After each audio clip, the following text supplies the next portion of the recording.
Welcome. Today, we delve into the destructive Hive fleet Kraken and its impact on the Imperium's war with the Tyranids. Hive fleet Kraken was the second major Tyrannid Hive fleet to invade the galaxy. It was responsible for the outbreak of the Second Tyrannic War, which began officially in the year 992 of the 41st millennium, with the loss of thousands of Imperial worlds to the Great Devourer. The Second Tyrannic War ended only after the Ultramarines chapter of Space Marines successfully broke the back of the Tyrannid invasion in Imperial space at the Battle of Ikar IV, and the craft world Aldari of Yandon successfully defended their home at great cost against the Tyrannid horde. However, the Kraken was a massive Hive fleet from which multiple splinter fleets broke off to continue to threaten the Imperium to the present day. History. The invasion began 250 Terran years after the First Tyrannic War and the destruction of Hive fleet Behemoth by the Ultramarines and the Imperial Navy at the Battle of Macragge in the year 745 of the 41st millennium. An armed presence had been maintained in the galactic southeast, which officials of the Imperium's Adeptus Administratum began to question the need for, arguing that Behemoth had been the sum total of the Tyrannid species' expansion into the Milky Way galaxy. When worlds along the eastern fringe of the galaxy began to erupt in rebellion, terrorism, riots and sabotage, the same adepts claimed the people were dissatisfied with living amid an armed camp.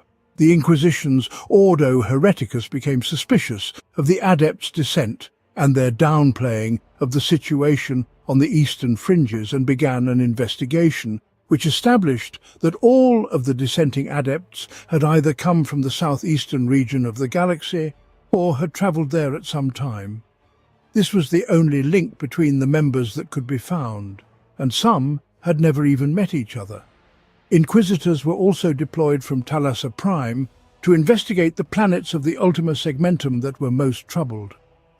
Purges were made within the Imperium, especially on Terra, focused on suspected traitors to the Emperor within the Administratum who had had contact with the afflicted regions of the Eastern Fringe. Tens of thousands of suspected traitors were sent to prison colonies and the Astra Militarum's penal legions by the Inquisition. Yet by early year 990 of the 41st millennium, Hive fleet Kraken had already sunk its tendrils into the galaxy, isolating many Imperial worlds before any astropathic warnings could be sent. Hive fleet Behemoth had fought in a single wave that had advanced across the galaxy as a single organism.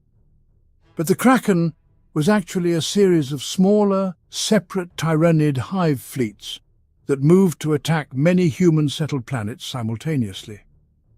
This not only increased the difficulty for the Imperium's defenders in opposing the Hive fleet, but also increased the area of the hive mind's psychic shadow in the warp tenfold.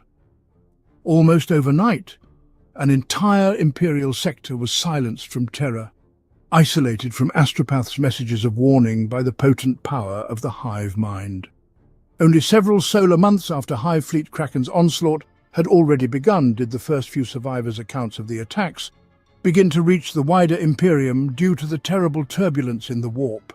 Whole planets had been wiped out by the Tyranids in only a few hours, and the Imperium of Man once more faced an unimaginable threat. Ikar IV rebellion.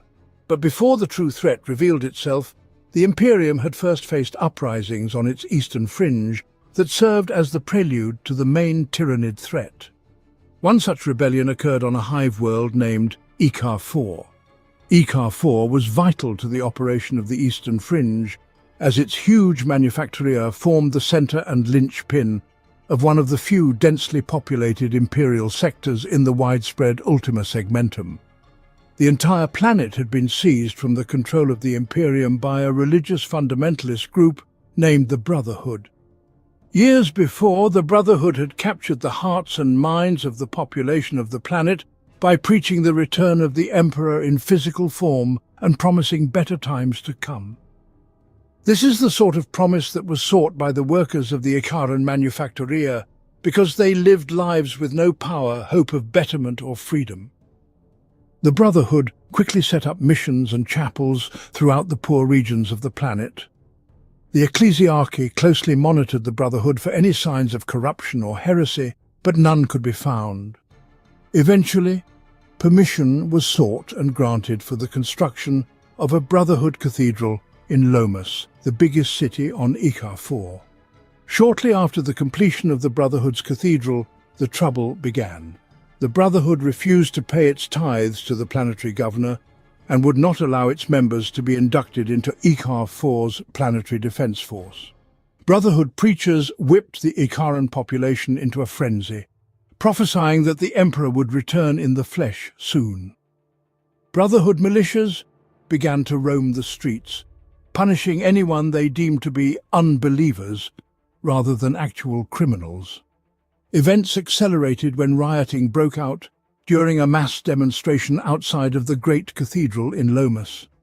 Arbitrators of the Adeptus Arbites moved in with power mauls and suppression shields to put down the rioters forcefully, but were fired upon from the cathedral by Brotherhood militia.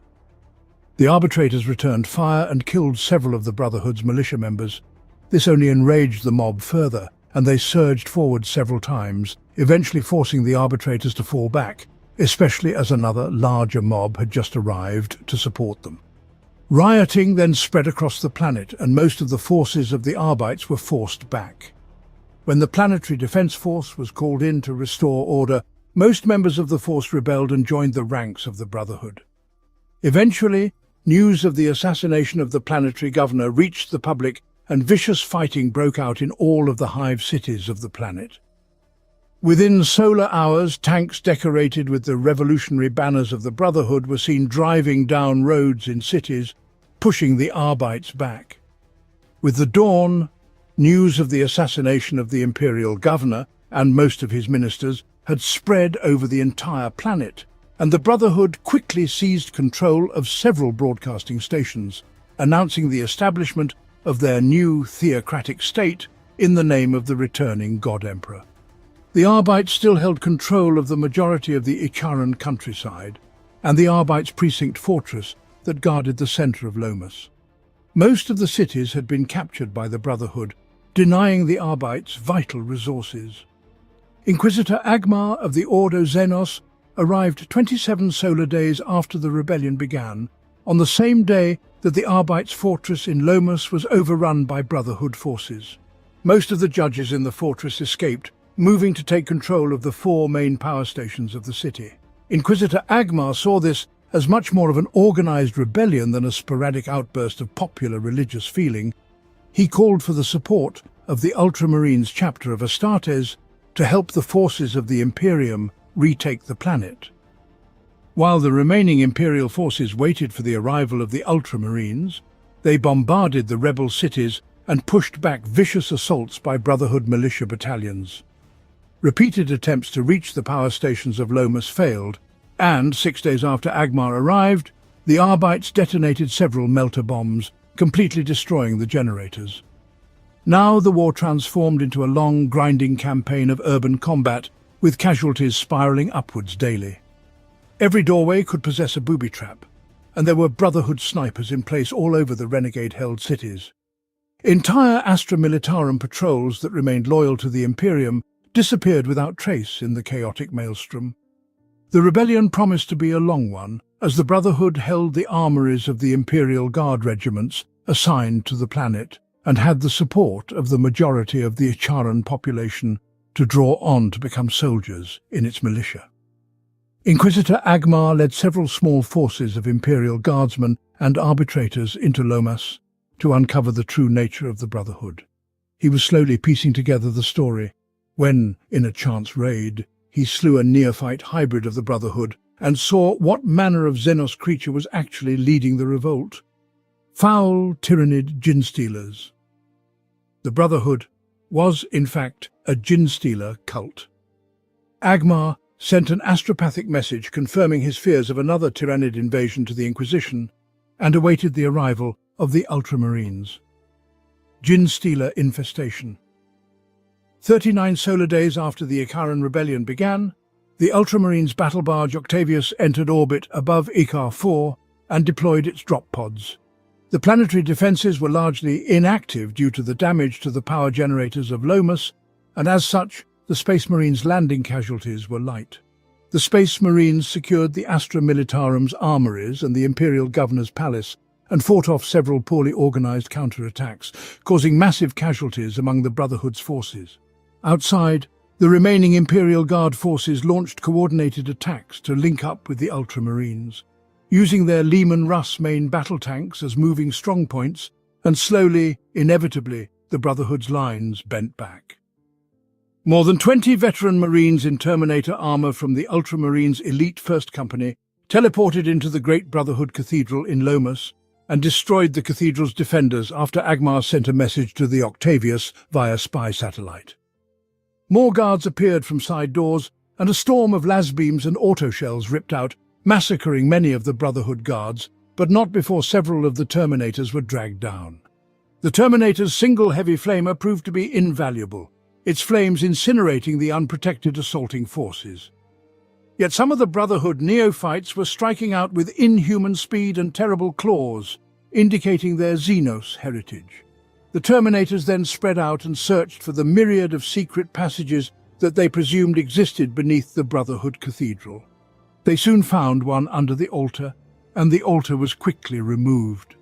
As they moved down into the crypt, they heard the clattering of claws on stone. As the creatures jumped into the lights of the Ultramarines, they were identified as Genestealers. This showed the Inquisitor's belief that there was a Genestealer cult at the heart of the Brotherhood's revolution to be correct. The battle began and raged for a long time. Hundreds of Genestealers died, piling up one on top of each other. Eventually, the Horde's numbers were spent in their attack. Several Ultramarine Terminators had been killed as their armour was torn open by the inhumanly sharp claws of the Genestealers. The remainder of the Astartes moved further into the crypt without encountering more of the creatures. Deep beneath the city of Lomas, they found a huge cavern where the huge and bloated great-grandfather of the brood, the powerful Genestealer Patriarch, sat. As the Terminators approached, another horde of Genestealers intent on protecting their alien master attacked the Terminators from out of nowhere. Stormbolters rang out, resulting in pure carnage. The company librarian fought his way to the dais, but the Patriarch used its psychic powers to attack the Space Marine Psyker. A surge from the Astartes' psychic hood broke the spell, and the librarian forced his body out of the real world for an instant, and then he reappeared, teleported onto the dais. The creature lashed out, and blood and sparks flew from the librarian, but the Patriarch easily parried the return blow. The librarian called on his battle brothers for assistance, and the dais was swept with bolter fire. Some shells pierced the power armor of the librarian, but the Patriarch was also wounded. The librarian used this opportunity to strike with his force axe, the librarian's own psychic power behind the blow, allowing the weapon to tear through the tough hide of the Patriarch. The Patriarch was dead, suddenly leaving the brood and the entire revolution leaderless and unconnected by the cult's broodmind. The revolution felt the death of its leader and lost its impetus and cohesion. The remaining Terminators slew the rest of the Genestealers, and the battles above slowly stopped, as the revolutionaries could only retrench themselves and no longer act in a fully coordinated manner without the Patriarch's subtle psychic guidance over the cult. Small groups of Brotherhood acolyte hybrids and neophyte hybrids held their positions in bunkers and towers, but were soon destroyed by the tanks and heavy fighting vehicles of the Astra Militarum. Ikar 4 was back under the control of the Imperium, and all remnants of the Genestealer cult, the Genestealers, their hybrids, infected humans, cult members and traitors, were ruthlessly wiped out. Inquisitor Agmar, leading the Ultramarines, methodically purged the planet, which eventually returned to normal. There were still questions that remained unanswered. One was the fate of the human leader of the Brotherhood, as his body was never found. The second was that the planet's astropaths had reported a shift in the warp, distant still, but the oldest of the astropaths had sensed the psychic call of the Genestealer Patriarch radiating out into space and felt the change in the warp. He had sensed something vast and shadowy, a monstrous entity which had turned its attention towards Ikar 4. Hive Fleet Kraken. The Kraken comes. The horror stories that attended Hive Fleet Krakens coming to Imperial space were numerous. Among the many tragedies of this time were the following. In the Miral system, Astra Militarum regiments and the Space Marines of the Scythes of the Emperor chapter held out against the Tyrannids of Hive Fleet Kraken, who had overrun the lush jungles and plantations of Miral Prime. The Imperial forces retreated to a huge mesa called the Giant's Coffin, where they defended against the vicious hordes of Xenos that infested the dense jungles below. The flora of Miral itself had become mutated since the first mycetic spores of Hive Fleet Kraken had fallen on the world, and eventually only constant defoliation with flamers prevented the Tyrannid spore-infected creepers from engulfing the Giant's Coffin. A rogue trader brought rumours of the feral world of Larnano to the Imperium's heart, a planet that had come to be ruled by the celebrants of nihilism, a heretical doomsday cult whose adherents had taken care to match their prophecies with the dire events of the times. When elements of Hive Fleet Kraken arrived at Larnano, nearly 75% of the planet's population had calmly marched towards the Tyrannid bioships to be consumed by their new gods. The rogue trader also brought a tale from the giant asteroid monastery of Salem, which told how the ecclesiarchy monks there had chosen to poison both themselves and their carefully terraformed ecosystem rather than allow all to be consumed by the great devourer. Another dedicated Imperial merchant captain helped evacuate millions of Imperial citizens from the mining worlds of the Devlin system before it was consumed. Devlin's extensive system of Novastorm space stations held the Hive fleet at bay long enough for a fleet of giant ore freighters to escape into the warp. A company of Space Marines of the Lamenters chapter held off the attacks of the Tyrannid warriors until the last starship had been loaded, though the Space Marines in the end sacrificed their own lives so that many more might live. Even those who fled successfully found little respite from the horror. One of the giant ore freighters fleeing Devlin arrived at the world of Adar's Hope ominously dark and silent. Those investigating the ship's automated landing discovered that within lay a blood-drenched abattoir where thousands of refugees had been mercilessly butchered by a Tyrannid organism that had breached the starship's quarantine even as it fled. Only 3 solar weeks later, Adar's Hope itself was a blood-soaked ruin of a world. The Great Devourer had claimed even more victims. Seen on a galactic scale, Hive Fleet Kraken was attacking across a front that covered thousands of light-years. Some worlds were bypassed, isolated by the Hive Fleet's shadow in the warp, or attacked unexpectedly, making a cohesive Imperial defense almost impossible to mount. The Imperium was forced to concentrate its forces on the most strategically important Forge worlds and Hive worlds, while it evacuated or simply abandoned to their horrific fate many others. Still, there were some bright moments for the Imperium. Several Space Marine chapters dedicated their forces to saving worlds the wider armies of the Astra Militarum had abandoned. Some, such as the Lamenters and the Scythes of the Emperor, found their once proud chapters reduced to a few scattered remains as the price of their valour, while the Knights of Eternity chapter is presumed to have been completely obliterated. Others carried the battle to the Tyrannids as only the Space Marines can, striking at isolated tendrils of the Kraken, boarding Hive ships and blowing them apart from the inside. Yet, no matter the efforts of the Imperium, the Tyrannids were too numerous and drove ever deeper into the galaxy, towards the heart of the Imperium of Man. Battle of Ikar 4.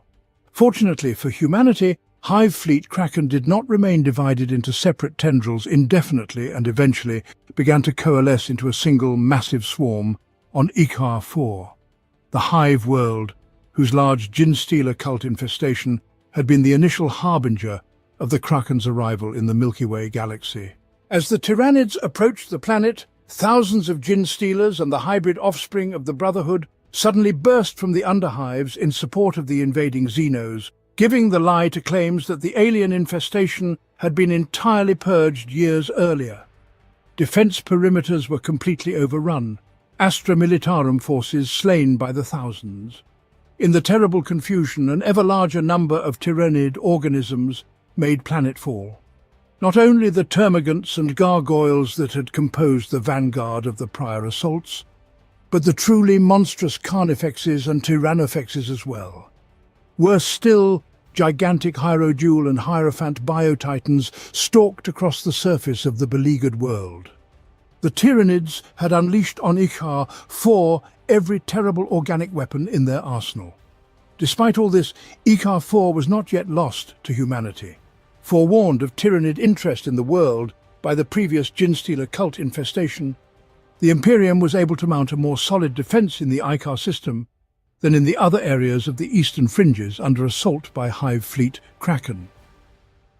Chapter Master Marneus Calgar, the Lord of Ultramar and hero of the First Tyrannic War, led the Ultramarines into battle against their old foe on Ikar 4, just as he had against Hive fleet Behemoth on Macragge 200 Terran years earlier. The Ultramarines inflicted crushing losses on the Tyrannid armada in space above the planet and in the claustrophobic corridors of the towering Ikar and Hive cities.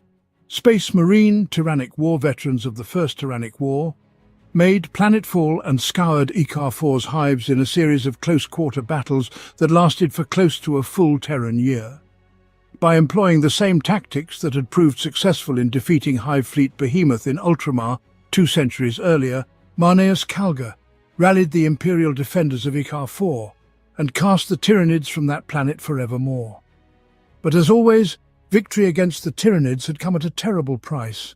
Ikar 4 was reduced to a smoking charnel house of death and destruction, a world and its people sacrificed so that the Imperium of Man might endure yet another storm, Battle of Radnar. The Justus regiments are regiments of the Astra Militarum raised on the civilized world of Justus. Collectively known as the Emperor's Shield, these regiments are known to be highly decorated.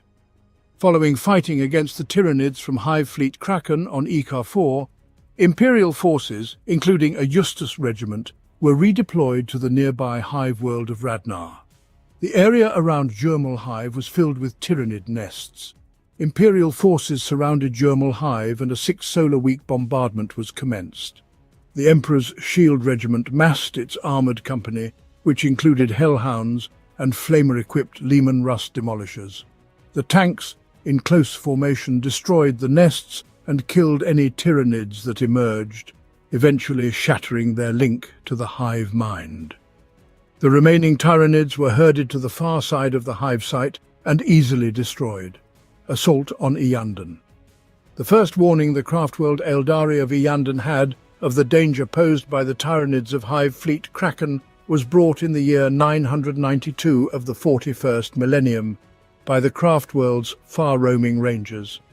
Those Asuriani whose instincts drive them to a life of exploration and danger, and who secretly monitored the planets and alien races near their craftworld.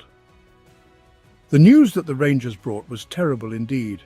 A Tyrannid Hive fleet of immense proportions was heading towards Yandon craftworld. Already over a dozen Imperial planets had been consumed by the Tyrannids' advance, and although the human Imperium was mounting furious counterattacks where possible, it would be months until a major Imperial task force could be fully mobilized to deal with the threat. By the time the Imperial frontier was stabilized, the Asuriani of Yandon knew that their precious craft world would have been overrun. Farseer Kelmon, political leader and spiritual head of the craft world, called together the Asuriani of Yandon and warned them of the impending Tyrannid assault. Each Eldari craft world has a great hall known as the Place of Answering, which is capable of holding every member of the craft world's population. At times of emergency, the craft world Eldari met there so that all may know of the peril that faced their craft world, and so that any Asuriani might voice an opinion on the course of action that should be taken. Only once all views had been debated and a consensus reached, would the craft world's Farseer decide on the course of action to be taken. The debate by the people of Yandon on the action to take against Hive fleet Kraken's approach was heated and prolonged. The more conservative elements of the craft world argued for a policy of isolation, shielding the craft world behind a powerful psychic shield in an attempt to avoid all contact with the Tyrannids. The more aggressive elements wanted to attack the Tyrannids immediately, dispatching the fleet to destroy the Tyrannids before they reached the craft world. Both courses of action were problematic, however, because they took no account of the sheer size of the Tyrannid Hive fleet. It took a powerful speech from the ranger Irilith, who had seen the Hive fleet at first hand and understood the terrible threat that it represented, to sway the assembled Asuryani. For over a solar hour she drove home to all present that it would take the combined efforts of every Eldari on Yandon to have any chance of turning back the Tyrannids. Even then, they might not succeed in defeating the alien menace. A hush fell on the hall as Irilith finished her speech. No more needed to be said, for all the Asuryani present now realized the sheer enormity of the task ahead. Farseer Kelman rose and ordered that the Eldari prepare the defences of craftworld Yandon. All elements of the fleet would be recalled, and every single Eldari must take on the warrior aspect of warlock, guardian or aspect warrior for the first time in Eldari history since the fall. The entire craftworld would be fortified, for there could be no doubt that the Tyrannids would breach their outer defences and land on the immense worldship. Help must be requested from the other Asuryani craftworlds. The Avatar, the embodied spirit of the craftworld's war god, Kaela Menshakain, must be awakened to take part in the battle. And, most terrible of all of the craftworld's ancient spirit stones must be plucked from their resting places and implanted in cybernetic exoskeletons to battle as ghost warriors. As many Imperial scholars know, when an Eldari of the Asuryani kindred dies, their spirit is released into a gem known as a spirit stone, which is grafted into the very structure of their craft world to preserve the dead Eldari's consciousness and prevent it from migrating into the warp, where it will be devoured by the chaos god Slanesh. Thus, each craft world is actually a living, intelligent being which preserves a little of the once great Eldari civilization. By risking the destruction of the craft world's spirit stones, Kelmon risked the destruction of Liandon's culture, racial memory, and literally the souls of its people. It was a grave chance to take, but Kelman knew that the ghost warriors could make the difference between victory and defeat in the struggle that was coming. The first Tyrannid Hive swarms attacked Yandon just 20 solar days later. By then, the craft world had already been isolated for over a solar week by the hive mind's shadow in the warp, which made it extremely difficult for the other Asuryani craft worlds to send help through the webway or psychically communicate with their brethren. Apart from a few scattered units that made it through, Yandon ultimately fought the Tyrannids on its own. Nonetheless, the first Tyrannid waves were dealt with easily and efficiently by the Eldari fleet. The Eldari's spacecraft were faster, more maneuverable, and had longer-ranged weapons than their opponents. In battle after battle, the Eldari spacecraft destroyed the lumbering biomechanical Tyrannid Hive ships, while only suffering minimal casualties themselves. For a while it looked as if the Eldari fleet might be able to hold off the Tyrannids on its own, as wave after wave of Tyrannids were wiped out. But Farseer Kelman was not convinced. Already, the ability of the craft world's Wraithbone forges to replace destroyed Eldari spacecraft was being far outstripped by the casualties being suffered in the deep space battles that raged around the craft world. The Eldari fleet was being ground down in a massive battle of attrition, a battle that only the Tyrannids, with their vastly superior numbers, could hope to win. As if to confirm Kelman's worst fears, the next Tyrannid wave attack was massive, very nearly twice the size of any that had hit the craft world so far. The Eldari fleet suffered terrible casualties in its attempt to hold the Tyrannids off, and for the first time was unable to stop them from landing on the craft world itself. Although the landing was wiped out before any serious damage was done to Yandon's defences, the Eldari fleet, as a large-scale fighting force, had ceased to exist. Still, there was hope, especially if the wave had represented the Tyrannid Hive fleet's main assault force. The Eldari's morale was raised even more, as the next Tyrannid wave turned out to be tiny in comparison to what had come earlier. Although the weakened Eldari fleet couldn't keep all of the swarms away from the craft world, the landings that were made were easily isolated and destroyed. For a short while, It seemed that the Eldari had weathered the terrible storm of Hive Fleet Kraken. Then Yandon was hit by two huge Tyrannid attacks in rapid succession. The pitiful remnants of the Eldari fleet opposed the Hive swarms as best they could, but were ultimately swept aside by a tide of living alien spacecraft. Yandon was all but engulfed as horde after horde of Tyrannid warriors, Genestealers, Gaunts and Carnifexes were disgorged onto the craft world's surface and interior. Huge battles erupted all over Yandon, the fighting bitter and close-ranged with enemy forces often only separated by the width of a corridor of wraithbone wall. As the Eldari desperately attempted to beat off the alien invaders, often they succeeded, but the Fortress of Tears, the Shrine of Asurion, and, most terrible of all, the ancient Forests of Silence, repositories of the flora and fauna of the lost Eldari Empire's homeworlds on Yandon, all fell to the Tyrannid hordes. The Eldari furiously counterattacked, the raging figure of the Avatar of Cain leading the Craftworld's Aspect Warriors, Guardians and Wraithguard and Wraithlord Ghost Warriors in a berserk orgy of destruction which recaptured the Forests of Silence from the Tyrannids. It is said that the Eldari warriors wept tears of rage and sorrow to see the damage inflicted on the ancient forest domes of their craft world. Slowly the Eldari managed to turn the tide on the Tyrannids and gain the upper hand, forcing them back onto the defensive. And then another huge Tyrannid wave arrived, the third in succession and the largest yet. As swarm after swarm flickered into existence on the Eldari's scanners, Kelman knew that, barring a miracle, Yandon Craftworld was doomed. Over 50 Terran years before the Tyrannid assault, High Admiral Iriel, an autarch, had led the Yandon fleet. Although he was considered one of the greatest Eldari naval tacticians to have ever lived, his character was flawed by the sin of pride. When Yandon had been threatened by a Chaos space fleet raiding out of the Eye of Terror, Iriel had led the Eldari fleet on a preemptive attack on the Chaos fleet's flagship, leaving the Yandon craftworld unprotected. He only returned just in time to stop a self-destructive strike by a small flotilla of Chaos raider ships, who nonetheless managed to damage the craftworld. Expecting to be feted and honoured for his victory, Iriel was deeply angered when he was called upon to defend his course of action. Claiming that his record should speak for itself, Iriel refused to enter into the debate, leaving his old friend Farseer Kelman no choice but to elect a new High Admiral in his place. Bitter with rage, Iriel had vowed that he would never set foot on Yandon again. He and a small band of followers left the craftworld to pursue the path of the outcast and formed an Eldari corsair company known as the Eldritch Raiders that became the single most powerful Eldari pirate force operating in the galaxy. Yet when he heard of Hive Fleet Kraken's assault on Yandon, Prince Iriel did his best to ignore the terrible peril that threatened his old craftworld.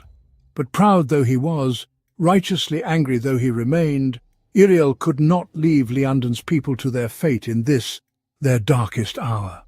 Battling his way through the Tyrannid's psychic blockade, Iriel swept to the aid of his people and arrived just in time. Like a thunderbolt from the blue Iriel, and his large Eldari raider fleet smashed into the swarm of Tyrannid vessels. He was quickly joined by the few remaining craft of Yandon's fleet, and together the combined Eldari space fleets tore the swarms of Hive Fleet Kraken apart. Two more waves of Tyrannid hive swarms from the Kraken attacked the craftworld, only to meet the same fate. Not a single Tyrannid bioship reached the craftworld, though the cost to Iriel's Eldritch Raiders was dear. Blooded but unbowed, the raiders prepared to sell their lives to the last in order to turn back the next wave of Tyrannids. On the bridges of the craftworld and of the circling Eldari starships, vigilant eyes watched the scanners, waiting for the first telltale blip that would indicate the direction of the next assault. Minutes passed, then hours, and with a growing sense of wonder, the Eldari realized that no more Tyrannid swarms were coming. The assault was over. Hive Fleet Kraken had been dispersed, its coherence had been destroyed. But on Yandon Craftworld the war raged on. The Tyrannid hordes that had been fighting a tenacious rearguard action awaiting the aid of the rest of the Hive Fleet now turned like cornered rats and hurled themselves at the Eldari. Caught by surprise, the Asuriani staggered back, desperately trying to hold in the face of the desperate Tyrannid onslaught. The fortress of the Red Moon fell to a surprise attack, and for a moment it seemed that with victory within their grasp, the Eldari would yet be defeated. But for the second time, Iriel led his Eldritch Raiders to the rescue of the craft world. Disembarking from their orbiting spacecraft, the Raiders joined with the battered defenders of Yandon craft world, and meter by meter, step by step, forced the Tyranids back. A final wild charge, led by the Tyrannid Hive tyrant, was annihilated by the combined efforts of the Avatar of Cain, Prince Iriel, and the Ghost Warriors. And then, in a series of vicious one-sided battles, the last of the Tyranids were hunted down and destroyed. The Tyrannid attack on Yandon craft world was over. The Tyranids had been defeated, but the victory was a hollow one. Though the craft world Eldari had repulsed the invaders, the cost was enormous. Their once proud craft world stood in ruins, and 4/5 of the inhabitants were dead or lay dying in its shattered halls. Amongst their number lay Farsia Kelman, surrounded by the bodies of a dozen Tyrannid zoanthropes whose wretched heads bore the marks of psychic fire. Yandon's mighty space fleet was a pitiful shadow of its former self. The blasted remains of its majestic spacecraft and their brave crews hanging silent and weightless in space. But all this could be rebuilt, maybe not for hundreds of Eldari generations, but one day in the distant future. What was lost forever were the souls of the Asuriani, whose spirit stones had been destroyed in the battle against the Tyranids. The massive destruction wrought upon the people and the ghost warriors of Yandon dealt that craft world and the entire Eldari species a blow from which its culture could never fully recover. Defeat of the Kraken. Hive fleet. Kraken was little more than splintered fragments of its former might, yet credit could not lie entirely with the Asuriani defenders of craftworld Yandon, nor the actions of the Ultramarines on Ikar 4. The craftworld Eldari and the Imperium had fought as unwitting allies. Had the Kraken not struck Yandon, the Ultramarines' victory at Ikar 4 would have been impossible, and vice versa. Had either Ikar 4 or Yandon fallen, the Kraken would have proven unstoppable.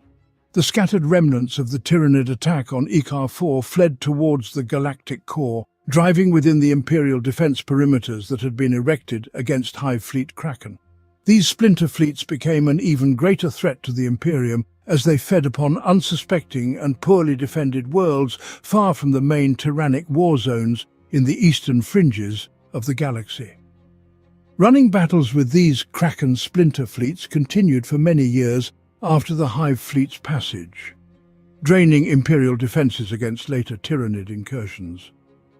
It is doubtful if the true extent of the devastation wrought by the Kraken will ever be known to the adepts of the Administratum. The splinter fleets are comprised by as few as a dozen hive ships, but even a dozen of these living vessels are more than capable of overrunning a human world and harvesting its biomass so that it may become an even greater threat. Some Kraken splinter fleets have become so large through this method as to be classified by the Imperium as a new, distinct hive fleet of its own. Indeed, Hive Fleet Megalodon grew from one of the splinters of the Kraken and continues to ravage portions of the Imperium in the present. With no doubt, the Tyranids as a whole have learned much about the Imperium's inner defences from the actions of these splinter fleets. Every battle the Tyranids engage in, regardless of the outcome, adds to the hive mind's growing understanding of its new prey's behaviour and tactics. It may perhaps have been the true reason for Hive Fleet Kraken's existence, to test Imperial defences for the far larger Tyrannid invasion of the Milky Way galaxy that is to come. If such strategic brilliance is a hallmark of the hive mind, then humanity, indeed all the intelligent races of the galaxy, have much to fear in the coming days. The Imperium barely had time to breathe following the end of the Second Tyrannic War, before it learned that both Hive Fleets Behemoth and Kraken had been little more than reconnaissance forces for the true threat to the very existence of humanity. The arrival of Hive Fleet Leviathan in the year 997 of the 41st millennium, Damocles Gulf campaign. In the year 991 of the 41st millennium, an outer wing of Hive Fleet Kraken approached the Damocles Gulf and destroyed a Ta'au exploration vessel in a region the Xenos termed the Corward Marches. The vessel managed to deploy a courier drone before self-destructing, which made it to the Tau Empire, and alerted it to the threat approximately 18 solar months later. In response, the Tau aborted a nearly successful invasion of the strategically important imperial planet Quadrividia, offering an alliance against the oncoming Tyrannids to the local imperial forces under the command of Lord General Xivan. The Imperium accepted the truce and provided astropaths to serve aboard Tau vessels to coordinate the wider defense of the Damocles Gulf region. While the Tau moved to reinforce the border planet Dr. Thanir, close to the main Hive fleet's course, an Imperial task force comprising approximately 100 warships under Admiral Boom and several Astra Militarum regiments under Xivan, including at least one from the Death Corps of Krieg, gathered at the strategic forge world Fecundia located further off the Tyrannids' course, joining local Skitarii and a small garrison of Adeptus Astartes from the Reclaimers chapter. The rest of Battlefleet Damocles was to intercept the bulk of the fleet at Quadrividia. After defeating the first wave of Tyrannids, the forces at Fecundia realized that the Hive Mind wished to destroy a fragment of a Hive ship from a rival brood that had been recovered by the Adeptus Mechanicus from Nusquam Fundamentibus around the year 941 of the 41st millennium.